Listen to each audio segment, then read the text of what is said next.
Bismillahirrahmanirrahim. Assalamualaikum warahmatullahi wabarakatuh. Perkenalkan, nama saya Dava Rifki Berliansyah dari kelas 12 IPA 3. Di sini saya akan membuat video pembelajaran terkait materi PPKN bab sistem peradilan.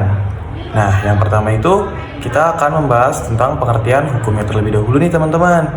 Nah, pengertian hukum sendiri yang pertama, hukum adalah aturan atau norma yang dibuat oleh pemerintah atau otoritas berwenang untuk mengatur kehidupan bermasyarakat dan memiliki sanksi bagi pelanggarnya. Nah, berikutnya adalah sistem hukum di Indonesia. Nah, sistem hukum di Indonesia ini berdasarkan pada Pancasila dan Undang-Undang 1945. Sumber hukum yang berlaku meliputi hukum tertulis dan tidak tertulis. Hukum tertulis seperti peraturan perundang-undangan dan hukum tidak tertulis seperti adat, istiadat, dan kebiasaan. Nah, lanjut berikutnya ke jenis-jenis hukum. Yang pertama itu berdasarkan sumbernya. Berdasarkan sumbernya itu hukum dibagi menjadi dua. Ada hukum tertulis dan tidak tertulis. Hukum tertulis adalah hukum yang dituangkan dalam peraturan resmi seperti perundang-undangan, peraturan pemerintah, dan peraturan daerah. Berikutnya ada hukum tidak tertulis.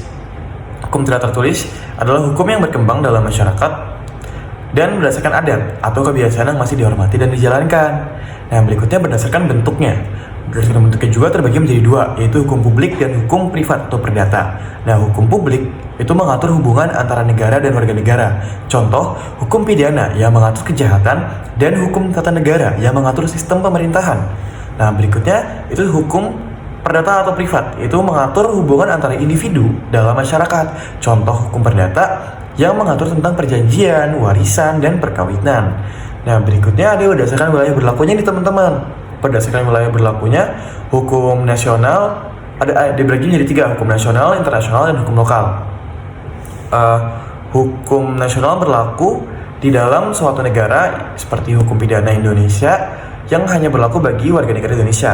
Nah, hukum internasional adalah hukum yang berlaku di antara negara-negara dan diatur melalui perjanjian internasional seperti hukum laut internasional. Nah, berikutnya ada hukum lokal, berlaku di daerah tertentu saja nih teman-teman, misalnya peraturan daerah yang hanya berlaku di provinsi atau kabupaten. Nah, berikutnya itu berdasarkan waktu berlakunya.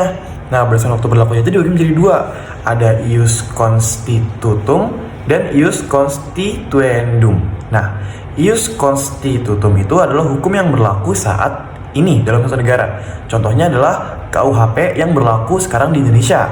Nah, kalau ius constituendum adalah hukum yang diharapkan berlaku di masa depan. Misalnya rancangan undang-undang yang sedang dibahas oleh DPR, teman-teman.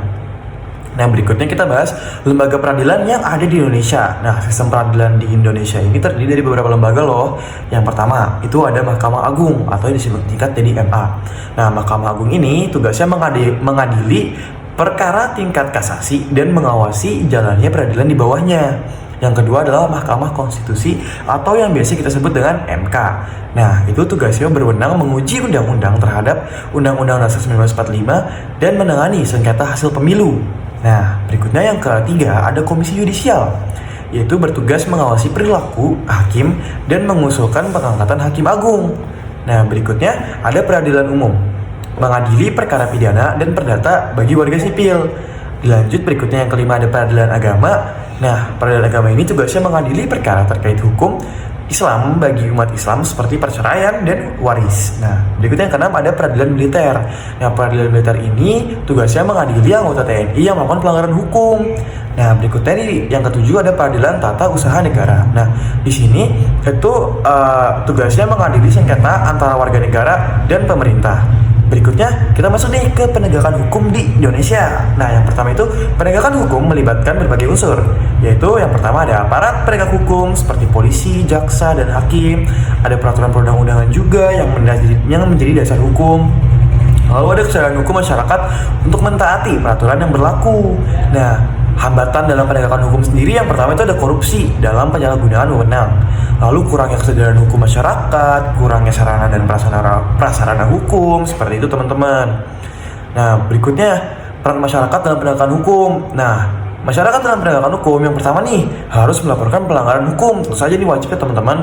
Lalu yang kedua itu mematuhi hukum yang berlaku, harus banget ini teman-teman. Lalu yang terakhir itu mengawasi kinerja aparat penegak hukum. Jadi kalau misalkan ada yang melanggar hukum, aparatnya itu wajib banget untuk dilaporkan, seperti itu teman-teman. Nah, kesimpulannya sendiri, sistem hukum dan peradilan di Indonesia bertujuan untuk menciptakan keadilan dan ketertiban dalam masyarakat. Masyarakat dan aparat penegak hukum harus bekerja sama untuk memastikan hukum ditegakkan secara adil dan transparan. Seperti itu teman-teman. Nah, mungkin sekian dari saya. Apabila ada kurangnya mohon dimaafkan. Wassalamualaikum warahmatullahi wabarakatuh. Sampai jumpa.